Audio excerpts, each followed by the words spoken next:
দেখ, আমরা শুরু করব মৃত্তিকা। মৃত্তিকা কি? মৃত্তিকা হচ্ছে, আমরা মৃত্তিকা বলতে কি জানি, যে ভূপৃষ্ঠের উপরিভাগে যে শিথিল আবরণ, জৈব এবং খনিজ পদার্থ সমৃদ্ধ আবরণ, যেখানে কি না জীব তার পুষ্টি সংগ্রহ করে এবং মানুষ বসবাস করে যার উপরে। এক কথায় আমরা সেটাকেই মৃত্তিকা বলতে পারি, সেই অংশটুকুকেই, তাই তো। বা এক কথায় বললে মাটি হলো ভূত্বকের উপরিভাগের বিভিন্ন শিলাচূর্ণ এবং সেটা খনিজ ও জৈব পদার্থে সমৃদ্ধ এক ধরনের শিথিল আবরণ। এই মৃত্তিকা কথাটা এসছে কি থেকে? ল্যাটিন শব্দ, ল্যাটিন শব্দ সোলাম থেকে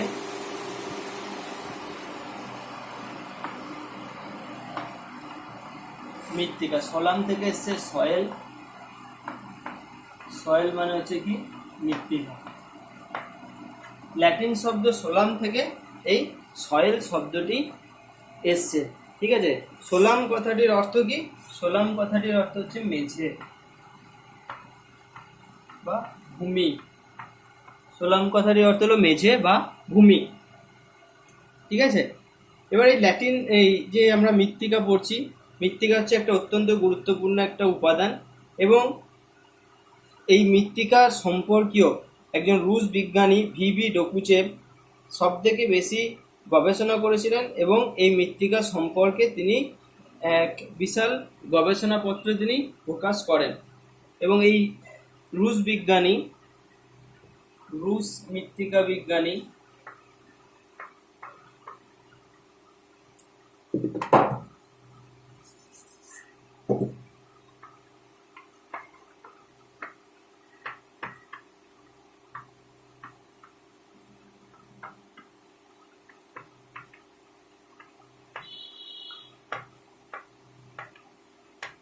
রুশ বিজ্ঞানী ভিভি ডকুচেভ কি বলা হয়? মৃত্তিকা বিজ্ঞানের জনক বলা হয়, ঠিক আছে। কিসের জনক? মৃত্তিকা বিজ্ঞানের জনক বলা হয়ে থাকে। কাকে? মৃত্তিকা বিজ্ঞানী ভিভি ডকুচেভকে। এই মৃত্তিকা সম্পর্কে বিভিন্ন বিজ্ঞানী বিভিন্ন রকমের সংজ্ঞা দিয়েছেন, হ্যাঁ।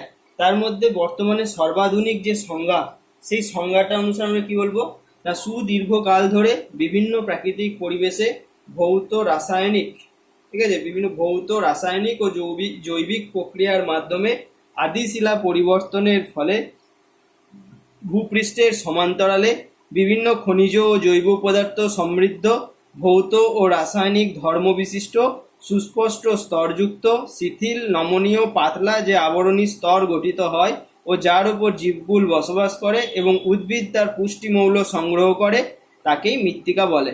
অর্থাৎ ভূপৃষ্ঠের ওপরে যে, দেখ আমরা যে মৃত্তিকা, মৃত্তিকা কিন্তু ভূপৃষ্ঠ সৃষ্টির প্রথম অবস্থা থেকে মৃত্তিকা ছিল না। কারণ পৃথিবী প্রথমে একটা কি ছিল? জ্বলন্ত গ্যাসীয় পিণ্ড। সেই জ্বলন্ত গ্যাসীয় পিণ্ড ধীরে ধীরে বিকিরণ, তাপ বিকিরণের মাধ্যমে সেই উত্তাপ আস্তে আস্তে তাপীয় অবস্থা থেকে সেটা তরল এবং শেষে সেটা কঠিন অবস্থায় পরিণত হয়েছে। এবং কঠিন অবস্থায় যখন এসছে, সেটা কঠিন শিলা, আগ্নেয় শিলা গঠন করেছে। আগ্নেয় শিলার পর সেই আগ্নেয় শিলা বিভিন্ন ক্ষয়কারী শক্তির দ্বারা ক্ষয়ীভূত হয়ে পাললিক শিলায় পরিণত হয়ে সমুদ্র এবং নদীর তলদেশে সঞ্চিত হয়েছে, মানে সৃষ্টি হয়েছে। আবার আগ্নেয় এবং পাললিক শিলা রূপান্তরিত শিলায় পরিণত হয়েছে এবং এই পাললিক রূপান্তরিত এবং আগ্নেয় শিলা বিভিন্ন ক্ষয়কারী শক্তির দ্বারা কি হয়? ক্ষয়প্রাপ্ত হয়। বিশেষ করে বিভিন্ন আবহ বিকারের দ্বারা ক্ষয়প্রাপ্ত হয়ে সেটা চূর্ণ বিচূর্ণ শিলায় পরিণত হয়। সেই শিলা আরো চূর্ণ বিচূর্ণ হয়ে আরো খনিজ কণায় পরিণত হয় এবং তার সাথে ভূপৃষ্ঠের উপরে বিভিন্ন জৈব পদার্থ এসে মেশে সেই খনিজ এবং জৈব পদার্থ মিশ্রিত হয়ে একটা সুস্পষ্ট স্তরযুক্ত শিথিল নমনীয় ভঙ্গুর আবরণ ভূপৃষ্ঠের ওপরে কি করে? সৃষ্টি করে। এই আবরণটা কি বলা হচ্ছে? মৃত্তিকা। অর্থাৎ যদি আমরা এখানে একটা ছোট্ট ছবির মাধ্যমে দেখি,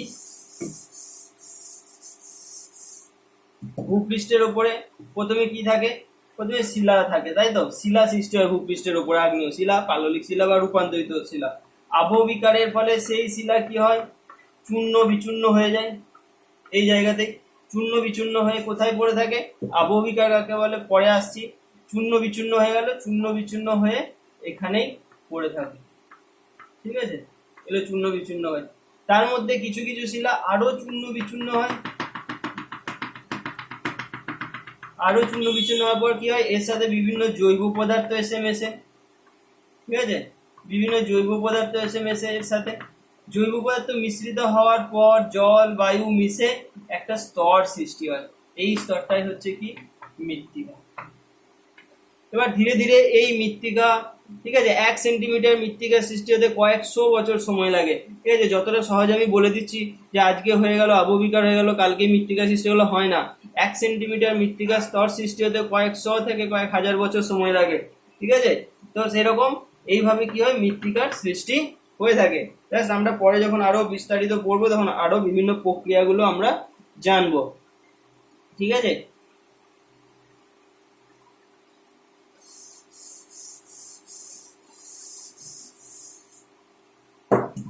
এরপর আমরা দেখবো যে এই মৃত্তিকার যে শাস্ত্র সেটা দুটো চিন্তাধারায় চলে, ঠিক আছে। সমগ্র মৃত্তিকা বিজ্ঞান দুটো চিন্তাধারায় চলে, কি কি, একটা হচ্ছে পেডোলজি আর একটা হচ্ছে ইডাফোলজি।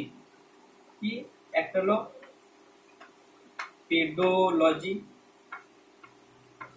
পেডোলজি কাকে বলে, বলছে মৃত্তিকা বিজ্ঞানের যে শাখায় মাটি কিভাবে উৎপত্তি হয়েছে, মাটির শ্রেণী বিভাগ, হ্যাঁ, মাটির ধর্ম, মাটি সৃষ্টির প্রক্রিয়া, মাটির শ্রেণী বিভাগ, মাটির বন্টন এবং এই মাটির ক্ষয়, মাটির সংরক্ষণ, এই সমস্ত বিষয়গুলো আলোচনা করা হয় যে শাস্ত্রে, সেটাকে বলা হয় পেডোলজি, ঠিক আছে। শুধু মৃত্তিকাকে নিয়ে, মৃত্তিকা কিভাবে সৃষ্টি হচ্ছে, মৃত্তিকার বন্টন, মৃত্তিকার ধর্ম, মৃত্তিকার ক্ষয়, মৃত্তিকার সংরক্ষণ, শুধু মৃত্তিকাকে নিয়ে আলোচনা করা হয় যে শাস্ত্র বিজ্ঞানে, সেটা হচ্ছে পেডোলজি। যারা করেন, যারা এই শাস্ত্র নিয়ে গবেষণা করেন তাদেরকে বলা হয় পেডোলজিস্ট। আর একটা হচ্ছে কি ইডাফোলজি। ইডাফোলজিতে কি, এখানে মৃত্তিকার সাথে উদ্ভিদ অঙ্গাঙ্গী ভাবে জড়িত।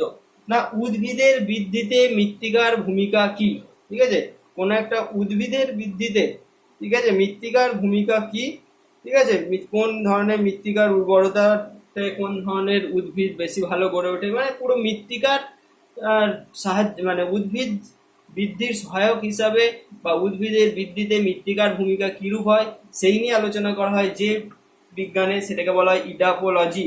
এবং যে সমস্ত বিজ্ঞানী এটা নিয়ে গবেষণা করেন তাদেরকে বলা হয় ইডাফোলজিস্ট,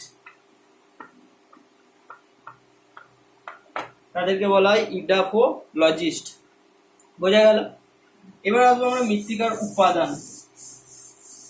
এবার আমরা আসবো যে মৃত্তিকার উপাদান।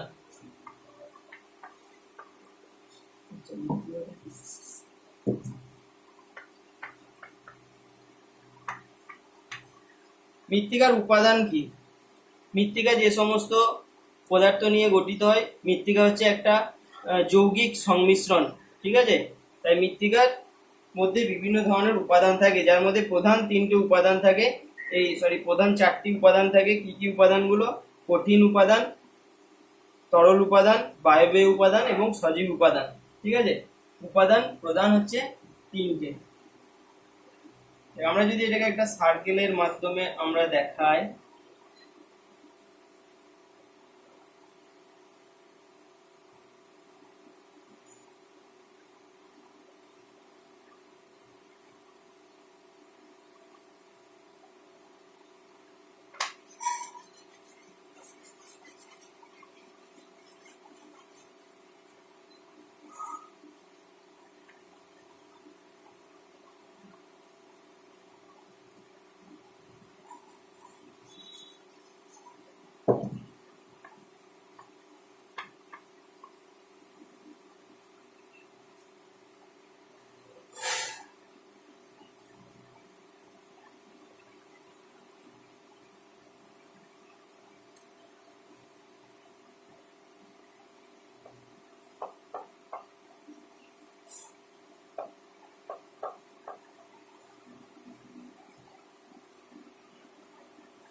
দেখ, মৃত্তিকার উপাদানগুলোকে প্রধান 4টে ভাগে ভাগ করা হয়। কি কি, কঠিন উপাদান, হ্যাঁ, তারপর হচ্ছে তোর তরল উপাদান, বায়বীয় উপাদান এবং সজীব উপাদান। তো আমি যদি একটা বৃত্তের মাধ্যমে দেখাই, সার্কেলের মাধ্যমে, এটা যদি পুরো 100% হয় তাহলে সেখানে 45% হচ্ছে কি কঠিন উপাদান,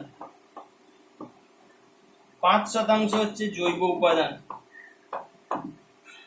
25% হচ্ছে জল, আর 25% হচ্ছে বায়ু।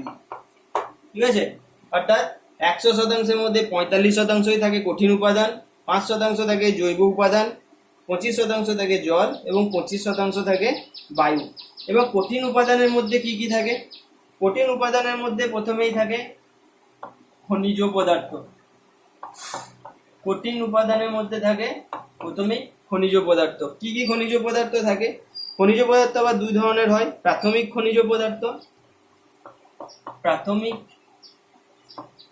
খনিজ পদার্থ, আর এটা হচ্ছে গৌণ খনিজ পদার্থ। প্রাথমিক খনিজগুলো কি কি? যেমন হচ্ছে ফেলসপার, অ্যাম্ফিবোল, পাইরক্সিন, কোয়ার্জ, অভ্র, হর্নব্লেন্ড। ঠিক আছে, প্রাথমিক খনিজের মধ্যে হচ্ছে কি ফেলসপার। একটা শিলা এই মৃত্তিকার মধ্যে ফেলসপার খনিজের পরিমাণ থাকে সব থেকে বেশি 50 ফেলসপার, যার পরিমাণ হয় 57.8%। ফেলসপার ছাড়াও কি থাকে? পাইরক্সিন, হর্নব্লেন্ড, তারপরে হচ্ছে অভ্র, হ্যাঁ, ইত্যাদি, কোয়ার্জ। আর গৌণ খনিজের মধ্যে কি কি থাকে? কেওলিনাইট, মন্টিমর্লোনাইট, মন্ট মেরিলোনাইট, ইলাইট প্রভৃতি। গৌণ খনিজের মধ্যে থাকছে তাহলে কেওলিনাইট, মন্ট মেরিলোনাইট, ইলাইট প্রভৃতি। এগুলো হচ্ছে সব গৌণ খনিজের অন্তর্গত। এবার আসি যে জৈব পদার্থ। জৈব পদার্থ কি থাকে? জৈব পদার্থ অর্থাৎ ভূপৃষ্ঠের উপরে যে উদ্ভিদ এবং প্রাণী বসবাস করে তাদের যে মৃতদেহ, সেই মৃতদেহ যখন ভূপৃষ্ঠের উপরে পড়ে তখন সেটা কি হয় না ওই বিভিন্ন শিলাচূর্ণ এবং খনিজ চূর্ণের সাথে মিশ্রিত হয়ে মৃত্তিকা সৃষ্টি করে। অর্থাৎ জৈব পদার্থের মধ্যে যে মৃত বিভিন্ন ধরনের উদ্ভিদ এবং প্রাণীদেহ, এবং সেই প্রাণীদেহ যখন বিয়োজিত হয়ে তৈরি হয় হিউমাস, এই দুটো হচ্ছে জৈব পদার্থ। এবার 25% থাকে তরল উপাদান বা জল। ঠিক আছে, তো এই জলের উৎস কি হয়? এই জলের উৎস হচ্ছে কি থেকে বৃষ্টিপাত, তুষারপাত, হ্যাঁ, সেচের জল, শিশির প্রভৃতি। কোথায় থাকে না মাটির মধ্যে যে ছোট ছোট ছিদ্র থাকে, রন্ধ্র থাকে, তার মধ্যে থাকে এই জল। আর একটা যে বায়ু, বায়ু বা বায়বীয় উপাদান, না এই মৃত্তিকার যে ছোট ছোট ছিদ্রগুলো রয়েছে সেই ছিদ্রের মধ্যেই থাকে জলীয় বাষ্প এবং বিভিন্ন বায়ু এর মধ্যে থাকে। ঠিক আছে, তাহলে এগুলো হচ্ছে উপাদানগুলো। এরপর আমরা আসবো মৃত্তিকার উৎপত্তি।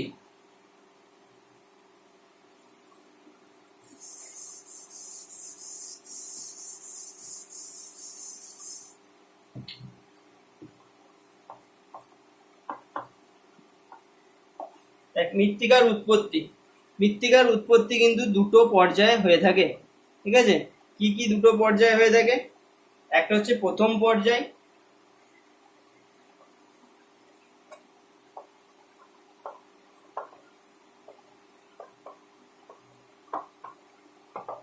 এটা হচ্ছে দ্বিতীয় পর্যায়।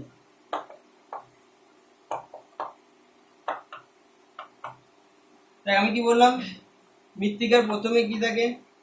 একটা শিলা ভূপৃষ্ঠের ওপরে, সেই শিলা কি হয়? চূর্ণ বিচূর্ণ হয়। প্রথমে সেখানে আবহবিকার হয়, আবহবিকার হয়ে সেই চূর্ণ বিচূর্ণ পদার্থগুলো এখানে কি হয়? পড়ে থাকে, তাই তো আবহবিকার প্রাপ্ত। তাহলে প্রথম পর্যায় কি? মৃত্তিকা উৎপত্তির একদম প্রথম পর্যায় হচ্ছে কি আবহবিকার। মৃত্তিকা উৎপত্তির প্রথম পর্যায় হলো কি আবহ বিকার, প্রথম পর্যায়। আবহ বিকারের পর কি হয়? আবহ বিকারের পরে মৃত্তিকার গঠন প্রক্রিয়া শুরু হয়। তাহলে প্রথম পর্যায়ে আবহ বিকার, আর দ্বিতীয় প্রক্রিয়া বা দ্বিতীয় পর্যায় হচ্ছে মৃত্তিকা গঠন প্রক্রিয়া। তাহলে দ্বিতীয় পর্যায় হলো মৃত্তিকা গঠন প্রক্রিয়া। প্রথম পর্যায়ে আবহ বিকার, আর দ্বিতীয় পর্যায়ে হলো মৃত্তিকা গঠন প্রক্রিয়া। আবহ বিকার সম্পর্কে তোরা ক্লাস 9-এ ডিটেলসে পড়েছিস, আমি এখানে খুব ডিটেলসে আর কিছু বলছি না। ঠিক আছে, তোরা সবাই জানিস। আমি শুধু একটা বলবো যে এখানে আবহ বিকারের ভূমিকাটা কি মৃত্তিকা গঠনে। ঠিক আছে, কিভাবে আবহ বিকার প্রক্রিয়ার মাধ্যমে বিভিন্ন ধরনের মৃত্তিকার সৃষ্টি হয়। যেমন মৃত্তিকা আবহ বিকারকে প্রধান 3টে ভাগে ভাগ করা হয়, তাই তো তোরা জানিস।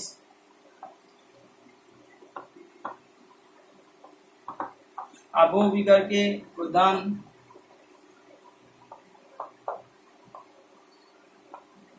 যান্ত্রিক আবহবিকার, রাসায়নিক আবহবিকার আর হচ্ছে জৈবিক আবহবিকার। ঠিক আছে, এই তিনটে প্রধান ভাগে ভাগ করা হয়। আবহবিকার কাকে বলে? আবহবিকার শব্দটি এসছে আবহাওয়া থেকে। ঠিক আছে, বায়ুমণ্ডলের বিভিন্ন উপাদান যেমন বায়ুর উষ্ণতা, বায়ুর চাপ, বায়ু বৃষ্টিপাত, বায়ু প্রবাহ প্রভৃতি দ্বারা ভূপৃষ্ঠের শিলারাশি যখন যান্ত্রিকভাবে চূর্ণ বিচূর্ণ হয় এবং রাসায়নিকভাবে বিয়োজিত হয়ে সেই স্থানেই পড়ে থাকে বা সেই স্থানে অবস্থান করে, তখন তাকে বলা হয় আবহবিকার। আবহবিকারের মধ্যে যান্ত্রিক আবহবিকার কাকে বলে? না, বায়ুমণ্ডলের উষ্ণতার দ্রুত পরিবর্তন, শিলাস্তরের চাপের হ্রাস, আর্দ্রতার পরিবর্তন, কেলাস গঠন প্রভৃতির দ্বারা যখন ভূপৃষ্ঠের উপরের শিলারাশি চূর্ণ বিচূর্ণ হয় এবং সেই স্থানে পড়ে থাকে, তখন তাকে বলা হয় যান্ত্রিক আবহবিকার। অর্থাৎ যান্ত্রিক আবহবিকার কিসের কিসের প্রভাবে হয়? তাহলে যান্ত্রিক আবহবিকারকেও আবার ভাগ করা যায়। উষ্ণতার পরিবর্তনের ফলে, উষ্ণতার পরিবর্তনের কারণে। 2 নম্বর হচ্ছে কেলাসন প্রক্রিয়ায় বা কেলাস গঠন।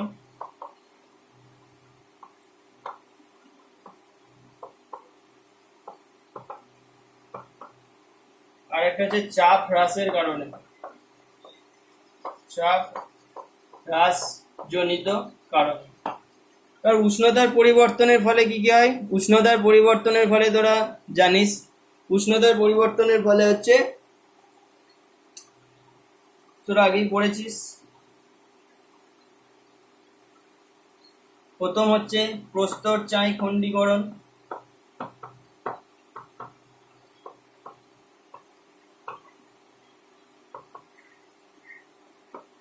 স্বল্পমোচন,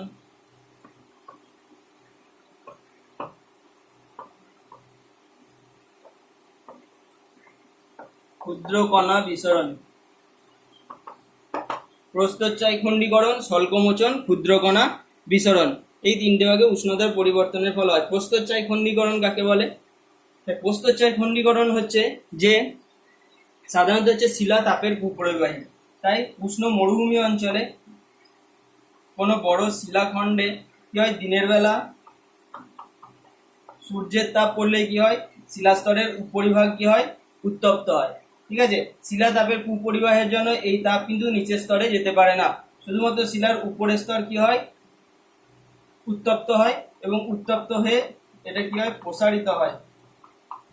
আবার রাতের বেলা যখন তাপ থাকে না, তখন সেটা আবার সংকুচিত হয়। এইভাবে ক্রমাগত সংকুচিত এবং প্রসারিত হওয়ার ফলে শিলার যে উপরিভাগে, সেই উপরিভাগে এরকম লম্বা লম্বা ফাটলের সৃষ্টি হয়, উল্লম্ব ফাটলের। এই উল্লম্ব ফাটলের সৃষ্টি হওয়ার ফলে কখনো কখনো দেখা যায় যে উল্লম্ব ফাটল বরাবর এক একটা শিলার স্তর এইভাবে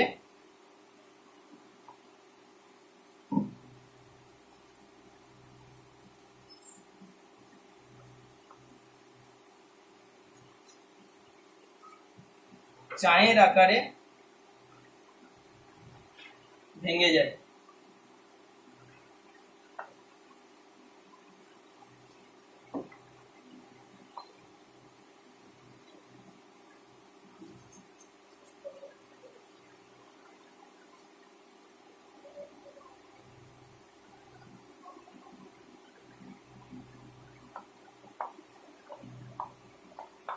এবং চায়ের আকারে ভেঙে গিয়ে সেই স্থানে পড়ে থাকে।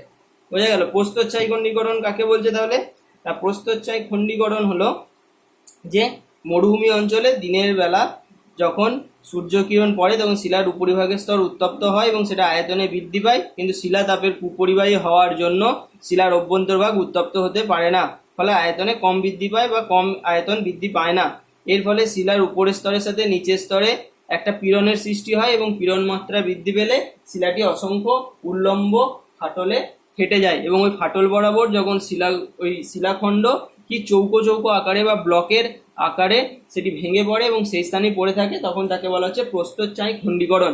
তো প্রস্তরচায়ী খণ্ডীকরণের ফলে কি ধরনের মৃত্তিকার সৃষ্টি হতে পারে? না, প্রস্তরচায়ী খণ্ডীকরণ হলে এইভাবে প্রস্তরচায়ী খণ্ডীকরণের মাধ্যমে কি হয়, একটা বড় শিলাস্তর ভেঙে গিয়ে অসংখ্য ছোট ছোট ক্ষুদ্র ক্ষুদ্র খণ্ডে পরিণত হয়, খণ্ডে পরিণত হয়, সেখান থেকে বালির সৃষ্টি হয়। ঠিক আছে, এটা একটা প্রস্তরচায় খণ্ডীকরণের প্রভাব, বা প্রস্তরচায় খণ্ডীকরণে এরকম অসংখ্য শিলাখণ্ডে ভেঙে গেলে রেগোলিথ সৃষ্টি হয়, যে রেগোলিথটা হচ্ছে মৃত্তিকা সৃষ্টির একেবারে প্রথম অবস্থা।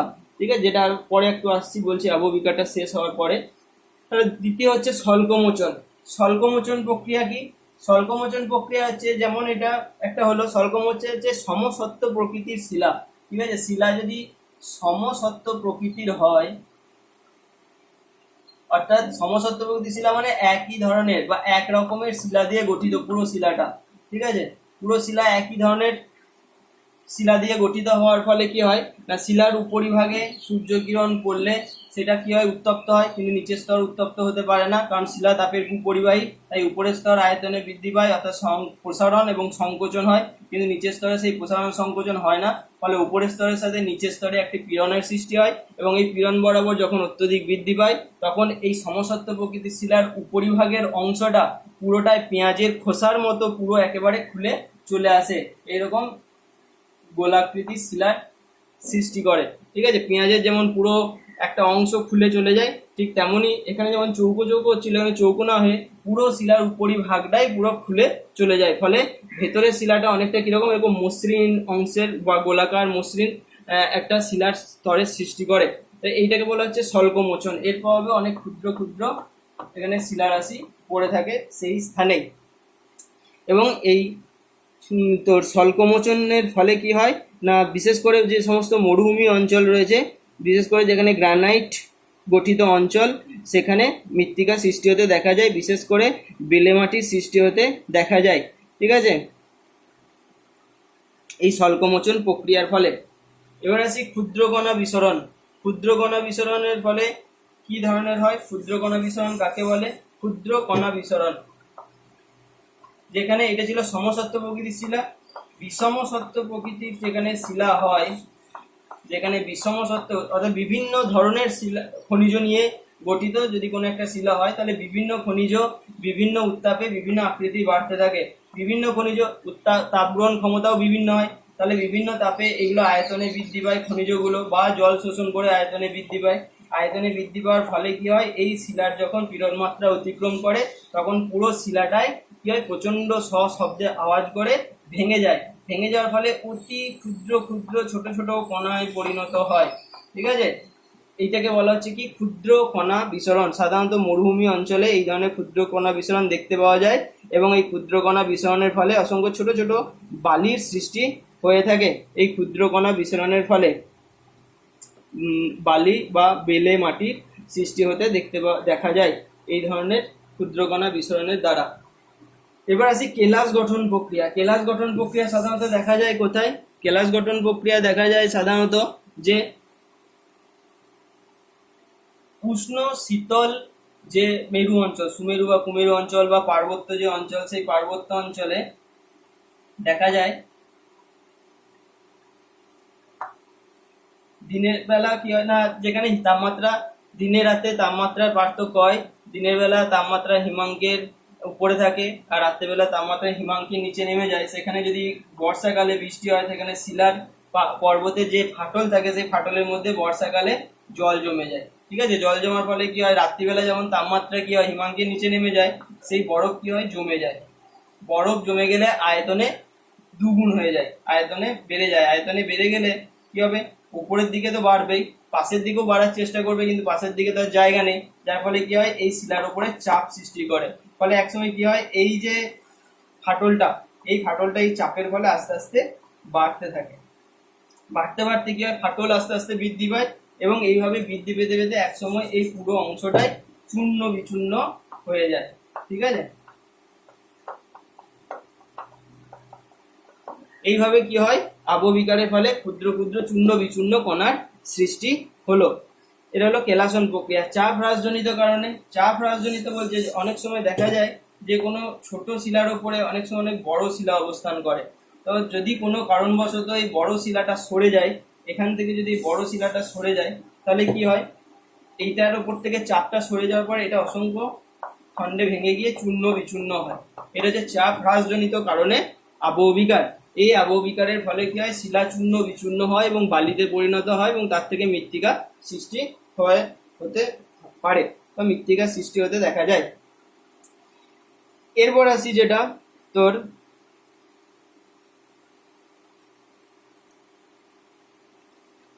রাসায়নিক আবহবিকার। রাসায়নিক আবহবিকার কাকে বলে? বলছে বৃষ্টিপাত এবং আর্দ্রতার প্রভাবে বিভিন্ন উপায়ে যখন কি হয়, কোনো শিলাখণ্ডের মধ্যে অবস্থিত খনিজগুলির সম্পূর্ণ রাসায়নিকভাবে বিক্রিয়া ঘটে, তার রাসায়নিক ধর্মের পরিবর্তন ঘটে এবং শিলাটি একটা নতুন ধর্ম বিশিষ্ট শিলায় পরিণত হয়, তখন তাকে বলা হচ্ছে কি রাসায়নিক আবহবিকার। এই রাসায়নিক আবহবিকার প্রধানত হয়ে থাকে জারণ বা বলা হয় অক্সিডেশন,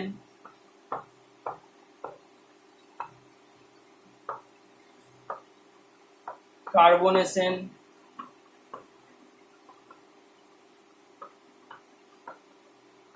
হাইড্রেশন, আর একটা হচ্ছে হাইড্রোলিসিস, হাইড্রোলাইসিস বা লিসিস হবে হাইড্রোলিসিস, আর একটা হলো দ্রবণ। এই প্রক্রিয়ার দ্বারা সাধারণত রাসায়নিক আবহবিকারগুলো ঘটে থাকে। যেমন জারণ প্রক্রিয়ায় কি হয়, সাধারণত না বায়ুর মধ্যে থাকা যে অক্সিজেন, সেই অক্সিজেন যখন শিলার মধ্যস্থিত কোনো খনিজের সাথে বিক্রিয়া করে, যখন সেই শিলার সম্পূর্ণ রাসায়নিক বিয়োজন ঘটায় এবং রাসায়নিক ধর্মের পরিবর্তন ঘটায়, তখন তাকে বলা হচ্ছে কি জারণ বা অক্সিডেশন। এর ফলে যেমন হচ্ছে তোর ফেরাস সালফাইড, এই প্রক্রিয়ায় ফেরাস সালফেটে পরিণত হয়। এইভাবে বৃষ্টিবহুল যে সমস্ত অঞ্চল থাকে সেখানে লাল, হলুদ, ল্যাটেরাইট মৃত্তিকার সৃষ্টি হতে দেখা যায় এবং শুষ্ক অঞ্চলে বাদামি মৃত্তিকার সৃষ্টি হতে দেখা যায় এই জারণ প্রক্রিয়ার ফলে। কার্বনেশন প্রক্রিয়া কি? কার্বনেশন প্রক্রিয়া হচ্ছে বাতাসের যে জল, ঠিক আছে, এই বাতাসের থেকে যে বৃষ্টিপাত হয় সেই বৃষ্টিপাতের জল হচ্ছে H2O এবং বায়ুমণ্ডলের মধ্যে যে কার্বন ডাই অক্সাইড থাকে তার মধ্যে বিক্রিয়া ঘটে H2O এবং CO2, ঠিক আছে, দিয়ে সেখানে কার্বনিক অ্যাসিড তৈরি হয় H2CO3। এরপর সেই H2CO3 বা কার্বনিক অ্যাসিড যখন ভূপৃষ্ঠের ওপরে কোনো জিপসাম বা চুনাপাথর জাতীয় বা ক্যালসিয়াম কার্বনেট জাতীয় কোনো শিলার সাথে এসে বিক্রিয়া করে, তখন সেটা ক্যালসিয়াম বাইকার্বনেটে পরিণত হয়, ঠিক আছে। এই ক্যালসিয়াম বাইকার্বনেট খুব দ্রুত জলে দ্রবীভূত হয়ে যায়। যেমন এই ফলে কি হয়, চানোজেম যে মৃত্তিকা, সেই চানোজেম মৃত্তিকার সৃষ্টিতে এই ধরনের প্রক্রিয়ায় অর্থাৎ এই কার্বনেশন প্রক্রিয়া গুরুত্বপূর্ণ ভূমিকা পালন করে। রেঞ্জিনা বা চুনা পাথর সমৃদ্ধ মৃত্তিকা সৃষ্টিতেই সাধারণত এই কার্বনেশন প্রক্রিয়া সব থেকে বেশি গুরুত্বপূর্ণ। চুনাপাথর সমৃদ্ধ যে মৃত্তিকা, সেই মৃত্তিকা যেমন রেঞ্জিনা, চানোজেম ইত্যাদি মৃত্তিকা সৃষ্টিতে গুরুত্বপূর্ণ ভূমিকা পালন করে। এবার আসি জলযোজন। জলযোজন হচ্ছে যে রাসায়নিক আবহবিকার প্রক্রিয়ায় শিলার মধ্যস্থ খনিজের সাথে জল যুক্ত হয়ে খনিজের কেলাসগুলি আয়তনে বৃদ্ধি পায় এবং শিলার রাসায়নিক যে পরিবর্তন ঘটায় তাকে বলা হচ্ছে জলযোজন প্রক্রিয়া। এই জলযোজন প্রক্রিয়া যেমন হচ্ছে দেখবি লোহার গায়ে যে মরচে পড়ে, ঠিক আছে, এটা একটা উদাহরণ এই যে জলযোজনের। আরেকটা সমস্যা আছে যে আর্দ্র বিশ্লেষণ বা হাইড্রোলিসিস। আর্দ্র বিশ্লেষণ কি না, রাসায়নিক আবহবিকারে যখন আয়নিত জল হাইড্রোজেন এবং হাইড্রক্সিল আয়নে ভেঙে যায় এবং সাধারণত অভ্র এবং ফেলসপার খনিজের বিক্রিয়ায় রাসায়নিক ধর্মের পরিবর্তন ঘটে, যখন সেটা আরও দুর্বল ও ভঙ্গুর হয়ে যায়, তখন সেই প্রক্রিয়াকে বলছে আর্দ্র বিশ্লেষণ প্রক্রিয়া। সাধারণত আর্দ্র বিশ্লেষণ প্রক্রিয়ায় ক্যালসিয়াম ও পটাশিয়াম থেকে ক্ষারধর্মী মৃত্তিকার সৃষ্টি হতে দেখা যায়, অর্থাৎ ক্ষারধর্মী মৃত্তিকার সৃষ্টি হয় এই হাইড্রোলিসিস প্রক্রিয়ার মাধ্যমে, ঠিক আছে। এবার আসি জৈবিক আবহবিকার। জৈবিক আবহবিকার কি, মানুষ, জীবজন্তু এবং উদ্ভিদের যে বিভিন্ন জৈবিক কর্মকাণ্ডের দ্বারা যখন শিলা চূর্ণ বিচূর্ণ হয় তখন তাকে বলা হয় জৈবিক আবহবিকার। জৈবিক আবহবিকার দু ধরনের হয়, একটা হচ্ছে জৈব যান্ত্রিক আবহবিকার, জৈব যান্ত্রিক, আর একটা হচ্ছে জৈব রাসায়নিক। জৈব যান্ত্রিক আর জৈব রাসায়নিক। জৈব যান্ত্রিক আবহবিকার কাকে বলছে? জৈব যান্ত্রিক আবহবিকার হচ্ছে যে মাটির মধ্যে বসবাসকারী যে বিভিন্ন প্রাণী, যেমন কেঁচো, হ্যাঁ, যেমন হচ্ছে তোর শিয়াল বা ইঁদুর, এরা কি করে মাটির মধ্যে থাকে এবং মাটিতে গর্তের সৃষ্টি করে, ফলে কি হয় অনেক সময় সেটা ধসে নিচের দিকে পড়ে যায়, ঠিক আছে। এটা যে জৈব যান্ত্রিক আবহবিকার প্রাণীর দ্বারা। আর উদ্ভিদের দ্বারা দেখবি কোনো প্রাচীরের গায়ে কোনো বট গাছ হলো বা অন্য কোনো অসত্য গাছ হলো, তখন তাদের শিকড় কি করে সেই গোটা পাঁচিলকে জড়িয়ে যায় এবং পাঁচিলটাকে একসময় ভেঙে দেয়, ফেলে দেয়। এটা হচ্ছে এক ধরনের আবহবিকার। এটা হচ্ছে জৈব যান্ত্রিক আবহবিকার উদ্ভিদের দ্বারা। আর জৈব রাসায়নিক আবহবিকার কাকে বলে? জৈব রাসায়নিক আবহবিকার হচ্ছে যে বিশেষ করে তোর ক্রান্তীয় যে সমস্ত, যেখানে বৃষ্টিপাতের ক্রান্তীয় অঞ্চলে যেখানে বৃষ্টিপাতের পরিমাণ বেশি বা নিরক্ষীয় অঞ্চলে যখন প্রচন্ড বৃষ্টিপাত হয় যেখানে, সেখানে শিলার ওপরে লাইকেন ফার্ন জাতীয় উদ্ভিদের সৃষ্টি হয়। এবার কি হয়, যখন শুষ্ক সময় আসে তখন কি হয়, এই লাইকেন ফার্ন কি হয়, মরে যায়। ঠিক আছে, এই লাইকেন ফার্ন এগুলো সব মারা যায়। মারা যাওয়ার পরে কি হয়, সেই শিলার ওপরেই পড়ে থাকে।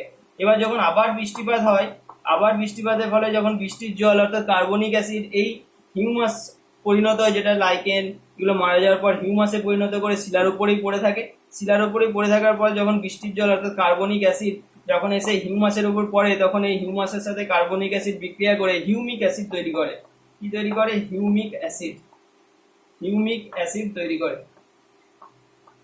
এই হিউমিক অ্যাসিড তৈরি করার ফলে কি হয় না, হিউমিক অ্যাসিড, অব্র, ফেলসপার ইত্যাদি যে সমস্ত উপাদানগুলো থাকে শিলার মধ্যে, সেইগুলোকে বিক্রিয়া করে এই শিলাটাকে কি করে, ক্ষয় করতে থাকে। ঠিক আছে, এটা হচ্ছে কি জৈব রাসায়নিক আবহবিকার। এরভাবে কি হচ্ছে, বিভিন্ন ধরনের মৃত্তিকার সৃষ্টি হচ্ছে। এরপরে আসবো আমরা যে মৃত্তিকার বিভিন্ন গঠন প্রক্রিয়া আমরা পরের ভিডিওতে দেখবো।